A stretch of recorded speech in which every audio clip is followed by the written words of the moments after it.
Amigos televidentes, aquí estamos de vuelta en este su espacio Cerrando la Noche y como anunciamos ya tenemos en nuestro set al doctor Max Puy, presidente de Alianza por la Democracia, a quien le damos las buenas noches y la bienvenida a este espacio. Buenas noches, don Max. Muy buenas noches, Giovanni, buenas noches a todos y sobre todo a las personas que nos miran y nos escuchan ahora cerrando la noche. Así mismo es. Don Max, al principio del programa, en el primer segmento, estuvimos hablando de una posición que está planteando el Estado de la República Dominicana de vender parte de las acciones o el 50% de las acciones de Punta Catalina.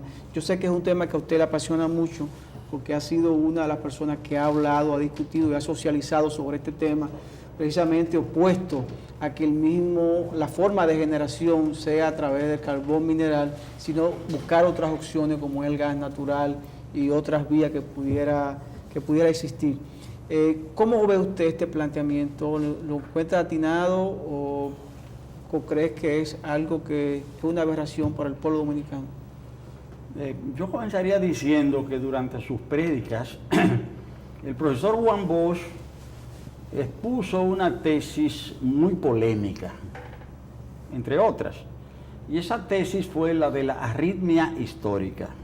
Don Juan decía que las cosas llegaban a nuestro país después de haber terminado en otros lugares. Y ahora cuando yo pensé en don Juan, porque ahora que el carbón se está despidiendo en el mundo, en la República Dominicana le estamos dando la bienvenida. Cuando ya está demostrado que el carbón debe ser eliminado, porque es dañino, afecta a la capa de ozono, produce el calentamiento, es uno de los elementos que más contribuye al calentamiento global y al cambio climático. Entonces, en ese momento, cuando ya se sabe que el carbón hace daño, ahí es cuando la República Dominicana recibe el carbón con bombos y platillos. Por eso es que yo me he opuesto al carbón y me seguiré oponiendo. Y reitero que el carbón hace más daño en un ecosistema insular como el nuestro que en un sistema continental. En una pequeña isla, sobre todo en una isla tan afectada por el cambio climático, somos uno de los 10 países más afectados. No se justifica bajo ningún concepto que nosotros generemos energía con carbón. Por eso siempre he sido partidario y lo he defendido a capa y espada, he defendido las energías renovables. Además, no hay que importar el sol, no hay que importar el viento, no hay que importar el agua, nada de eso genera gasto en divisa y no daña el ambiente. Y ya lo del carbón se sabe que además de ser nocivo, el contrato fue un contrato doloso. Por más que se diga, el informe de la comisión que presidió Agripino Núñez, en ese informe hay elementos suficientes para hacer encauzamientos de carácter penal. Ahí hay elementos, incluso elementos de prueba de que el contrato es doloso, aunque no se haya dicho, aunque eso no se haya destacado. Es un contrato doloso, es una barbaridad de cómo se financió aquello. La empresa beneficiaria de la adjudicación del contrato debió procurar el financiamiento de la obra, no procuró nada. No solamente no procuró nada, todo eso se hizo con recursos del patrimonio nacional, erogados de manera indebida del presupuesto sin las autorizaciones correspondientes. Se dijo que aquello era baratísimo, ya se han pagado 2.000 y tantos millones de dólares. La empresa le está haciendo una demanda en una corte arbitral de Nueva York al Estado Dominicano. 700 millones. 700 millones extra por encima de lo estipulado. De manera que aquello ha sido el peor negocio del mundo. Bueno, el peor negocio para el Estado y para el pueblo dominicano, porque seguramente algunas personas habrán hecho el negocio del siglo con esas plantas que debieron haber entrado en funcionamiento, según los estimados, antes de que concluyeran los acuerdos de Madrid en el año 2016. Bueno, pues no concluyeron en el 2016, Hoy ya estamos finalizando, y ahora estamos finalizando diciembre del año 2018, ahora es cuando está llegando el carbón para la prueba de la primera turbina, porque la segunda no ha sido instalada todavía. O sea que esto todavía tomará su tiempo. Yo creo que esto es una gran estafa, lo de las plantas de Punta Catalina, además del daño que las mismas están llamadas a hacerle a nuestro país y al planeta. ¿Y usted cree, don Max, que esta venta sería un segundo negocio que se propone? Es que eso lo han anunciado varias veces ya, es que yo no creo nada de eso. Es que ya lo han anunciado varias veces, que van a vender, que no van a vender. ¿Cómo usted va a vender eso si no se sabe cuánto va a costar? ¿A cómo usted lo va a vender? O sea, no hay manera de establecer el precio, o sea que el precio de venta, para eso habría que establecer los costos, y todavía esos costos son un secreto que no está cerca de ser dilucidado. Pero si toman la decisión y la toman de vender, en efecto, será el costo que ellos digan, no al que nosotros nos gustaría saber en el fondo, porque ellos tendrán un costo de venta y un precio. Sí, pero todo eso en realidad es muy oscuro. Es decir, eso no es nada transparente. Es decir, los negocios no se hacen así. ¿Por qué las empresas serias no se han interesado en Punta Catalina? Es por eso.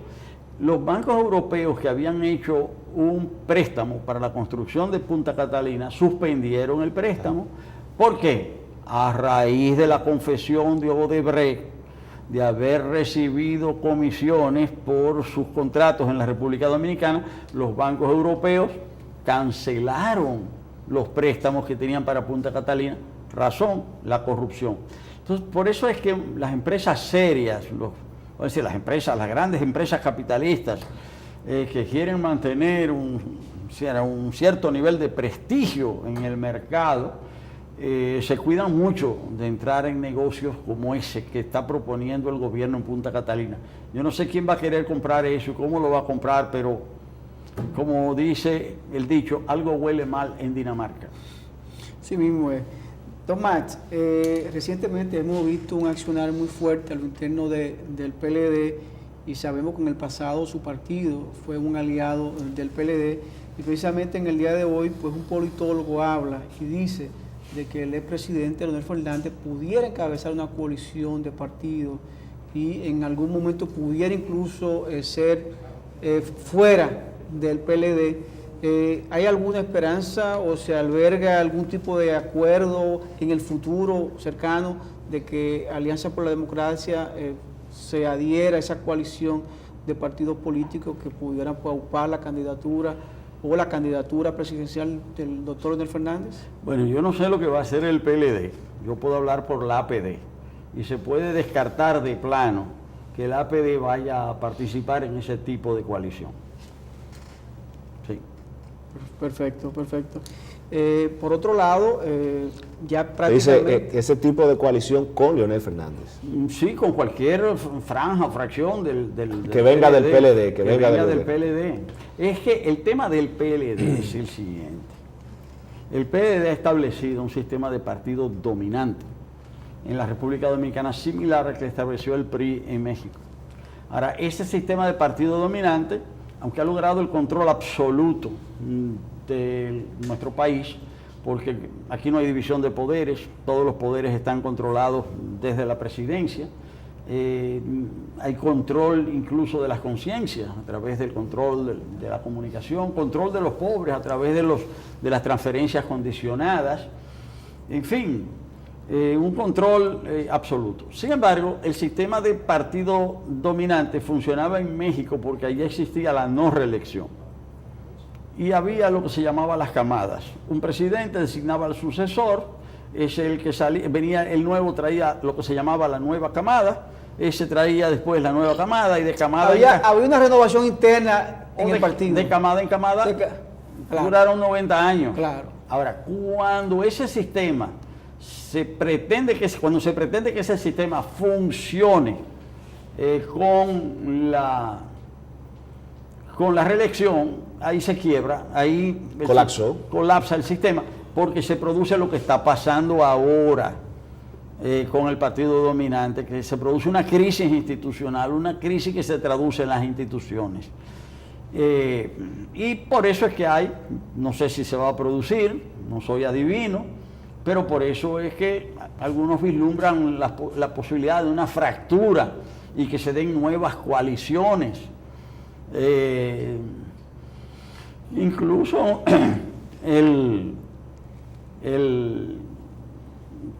con toda una serie de temas, o sea, con toda una serie de temas incluso muy conservadores y muy derechistas. Es decir, se está dando ahí ese tipo de cosas, pero no lo podemos predecir todavía. Falta mucho camino. O sea, es que el interés supremo de los que mandan es seguir mandando. Es así. Entonces, las posibilidades de que se entiendan son muy elevadas. Y entonces entretienen con eso de que va a haber coaliciones con otros partidos, con los que se aliaron antes y demás. Pero yo creo que la gente no se debe dejar entretener con esas cosas. Es conocida ya la posición que tiene la APD con relación a la ley de partidos. Pero independientemente de eso, con esa ley hay que ir al próximo torneo electoral.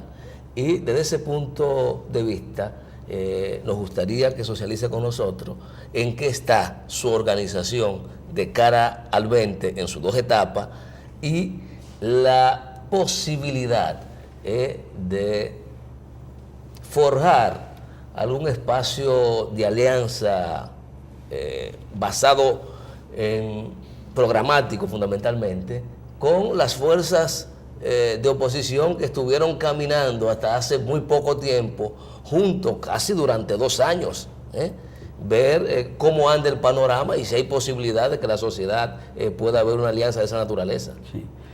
Bueno, debo decir que después de las elecciones del año 2016, efectivamente todas las fuerzas políticas de oposición trabajamos de manera concertada a favor del establecimiento de órganos electorales independientes y a favor también de leyes electorales, una ley de partidos y una reforma de la ley electoral que satisfaciera las necesidades de la democratización del sistema político en el país. Se avanzó bastante en ese camino. Lamentablemente, la aprobación de la ley de partidos vino a crear inconvenientes muy graves en ese proceso de acercamiento. Se puede decir que ahí se produjo un retroceso importante porque esa ley es una ley antidemocrática, es una ley guillotina, es decir, que está hecha para cercenar a los partidos pequeños. A los partidos pequeños. Es una ley antipartidos. Esa ley de partidos es una ley antipartidos. Y entonces, bueno, los partidos afectados, que somos la mayoría, no podíamos ver con buenos ojos una medida que está atentando contra ustedes, contra nosotros mismos, que está llamada a liquidarnos. Es decir, el colmo sería que se nos pidiera a nosotros que aplaudiéramos un hecho dirigido no solamente contra nosotros, sino contra el sistema democrático mismo, porque esa ley afecta las libertades públicas y afecta los derechos democráticos del pueblo dominicano. Y esa ley crea condiciones para que las elecciones del año 2020 se desarrollen en un contexto peor, es decir, más desfavorable a la democracia que las elecciones del 2016. Si las del 2016 se dieron con problemas, esa ley apunta a que estas elecciones tengan más problemas todavía. Bueno, cuando vengamos a la pausa, porque creo que me abre ahí una pregunta, pero la planteo después que regrese. Vamos a irnos a la pausa con el permiso de nuestro invitado, el doctor Max Puy, presidente de Alianza por la Democracia, y luego continuaremos con ese debate y la pregunta que Junior le va a formular en el mismo sentido. Vamos a la pausa.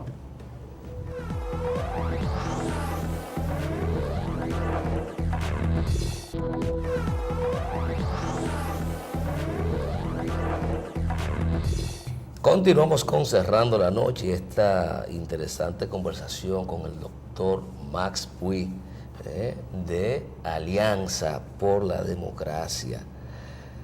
Usted, antes de irnos a la pausa, hablaba de las debilidades, del contrasentido, para decirlo así, de la ley de partidos políticos de la República Dominicana. Y sé que junto a otras organizaciones han estado encauzando el proceso directo de inconstitucionalidad sobre determinados artículos de la ley. Y a partir de las observaciones me cabe la pregunta, si no hay modificación a la ley, pudiéramos barajar la posibilidad de que Alianza por la Democracia se replantee el tema de la participación en las elecciones del 20? Bueno, es que yo creo que para cruzar el puente hay que llegar al río. Nosotros no podemos adelantarnos a los acontecimientos. Nosotros hemos introducido precisamente un grupo de organizaciones políticas, una acción directa en inconstitucionalidad sobre la ley de partidos. Nosotros encontramos 13 motivaciones de inconstitucionalidad. Doctor, pero para la guerra hay táctica y estrategia. Sí. Y yo entiendo que ustedes están preparados, para si el tribunal dice que no, que todo esté conforme a la ley. Las dos tienen un plan opciones, B. las dos O sea, opciones. yo no creo en la improvisación de ustedes por la experiencia que tienen. Está bien, pero nosotros siempre vamos a tener un plan A, un plan B, un plan C, un plan D, todas las letras del abecedario que fuera necesario, pero no tenemos por qué anunciar el plan B y el plan C antes de agotar el plan A. Bueno, si no me quieres responder, yo lo respeto. No es que no quiera, es que no debo. O sea, bueno. porque nosotros, no es un problema de deseo, es que Ese olfato político le dice que hay que tener tacto. No es por estrategia política. Es que nosotros consideramos que nuestros planteamientos han estado tan bien fundamentados que el Tribunal Constitucional se va a abocar tiene que abocarse a conocer esto, no lo puede conocer después del 20, o sea, tiene que conocerlo ahora, y va a conocer esos elementos y nos va a dar ganancia de causa. Yo espero en todas nuestras peticiones, pero si no en todas, en buena parte de ellas. Entonces nosotros debemos esperar que el Tribunal Constitucional conozca el caso y se pronuncie antes de nosotros decir qué vamos a hacer entonces, porque lo que vamos a hacer va a depender de esas decisiones. ¿Y cómo usted ve el proceso del 20 de cara a una ley con visos de inconstitucionalidad, una ley electoral que todavía no ha sido aprobada y un calendario estricto que ha establecido la Junta Central Electoral para las alianzas y las primarias? ¿Cómo usted ve ese proceso? Bueno, muy complejo, es un proceso muy difícil.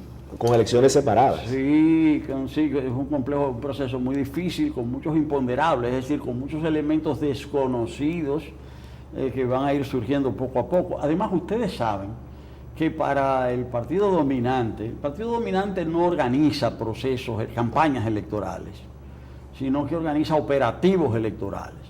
Entonces le dice al ministro de Obras Públicas, tú te vas a ocupar de Santiago. Y le meten al presupuesto de Obras Públicas 500 millones de pesos para que el ministro de Obras Públicas haga la campaña en Santiago. Y le dicen al ministro de Industria, le dicen, tú te vas a ocupar de San Francisco. Y entonces los operadores en esta democracia, vaya democracia, que son los ministros los que hacen la campaña del partido de gobierno con el dinero de los contribuyentes, los que preparan todo ese operativo. Claro, entonces, pero eso hace que las elecciones van a ser muy difíciles, es decir, van a ser y por eso que hay división también en el partido dominante, por eso es que hay conflicto, porque eso que le han aplicado a la oposición se lo están aplicando internamente. Lo están aplicando internamente. Lo que pasa es que ahí hay una serie de cosas que nosotros desconocemos, porque hay mucha gente que está con uno y no se declara para que no lo afecten. Entonces hay muchos elementos que nosotros desconocemos hoy. Pero independientemente de eso, ciertamente es que nosotros vamos a dar una batalla en condiciones muy desiguales, porque no es cierto que el sistema sea realmente democrático en la República Dominicana. Aquí no hay equidad, es decir, hay una asimetría estructural y legal entre las fuerzas concurrentes. No obstante, todas las luchas por la democracia han partido de esas situaciones. No hay un lugar donde se haya luchado por la democracia y se haya conquistado la democracia donde hubiese democracia en el punto de partida. O sea que sabemos que la situación es desfavorable y vamos a dar la batalla.